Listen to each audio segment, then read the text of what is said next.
நான் என் தங்கச்சி ஒருத்தன் ஏரியாவில் ரொம்ப நாளாக தொல்லை பண்ணிட்டு இருக்கானா. வணக்கண்ணே. நான் இங்கே பேசிட்டு இருக்கேன், அங்கே யாருக்கு நான் வணக்கம் வைக்கிறீங்க? யாருண்ணா அது? டேய், உனக்கு இந்த ஏரியாவை பற்றி தெரியாதுல்ல?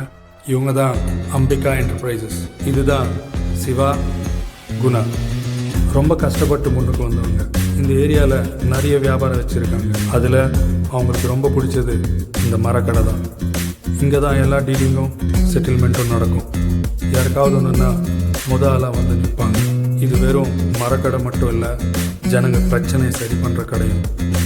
ஏரியா போலீஸும் அரசியல்வாதியும் இவங்க கண்ட்ரோலில்.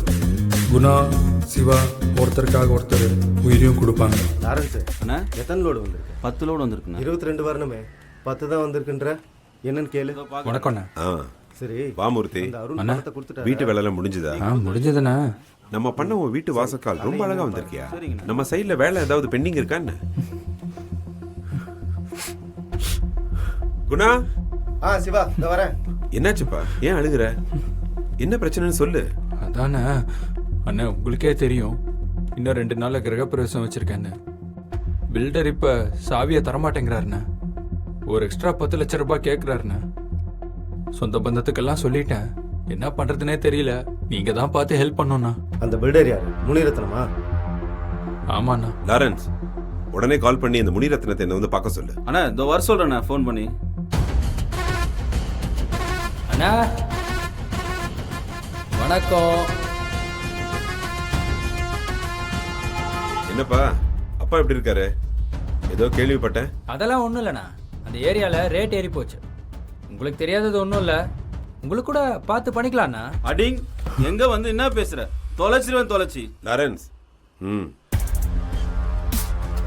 உன்னை கூப்பிட்டது நீ சொல்றதை கேட்கறதுக்கு இல்லை, நாங்கள் சொல்றதை கேட்கறதுக்கு. உனக்கு இன்னும் 2 மணி நேரம் டைம் தரேன். அதுக்குள்ள சாவியை மூர்த்தி கிட்ட ஒப்படைச்சிட்டேன். தொழில் பண்ணணும் தான், ஆனால் ஒழுங்கா பண்ணணும். புரிஞ்சுதா? அதான் சொல்லியாச்சுல, கிளம்பு.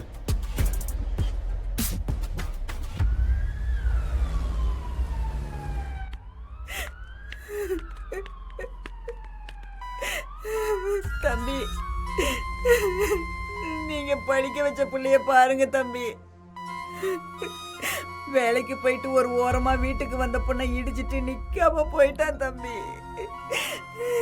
இப்ப என் பொண்ணு அடிபட்டு கிடக்குது தம்பி, பாருங்க தம்பி. பாலன், யார் பண்ணதுன்னு தெரியுமா? Hit and run case investigation போயிட்டு இருக்கு. தெரிஞ்ச உடனே சொல்லுங்க. ஓகே குணா.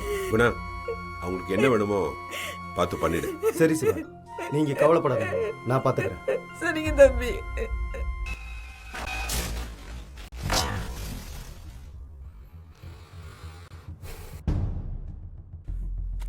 அண்ணா, ஏன்டா எங்க கிட்ட சொல்ல? மாமா, எனக்கு என்ன பண்ணுறதுன்னு தெரில மாமா. நான் ரொம்ப பதறிட்டேன். ஆக்சிடென்ட் பண்ண நம்ம வண்டி தான். நம்ம வண்டியா?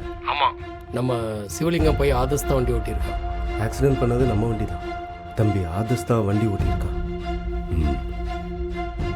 சொல்லுங்க. சிவா, அதெல்லாம் ஒன்றும் இல்லை, நம்ம பையனுக்கு எதுவும் ஆகாமல் நான் பார்த்துக்கிறேன். பா, தெரியாமல் நடந்துச்சுப்பா.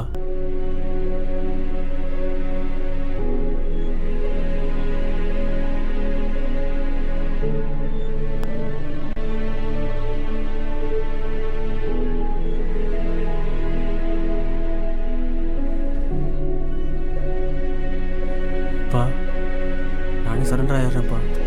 அண்ணா, தம்பிக்காக நான் உள்ள போறேண்ணே, தைரியமா இருண்ணே. ஆதர்ஷ், சிவா.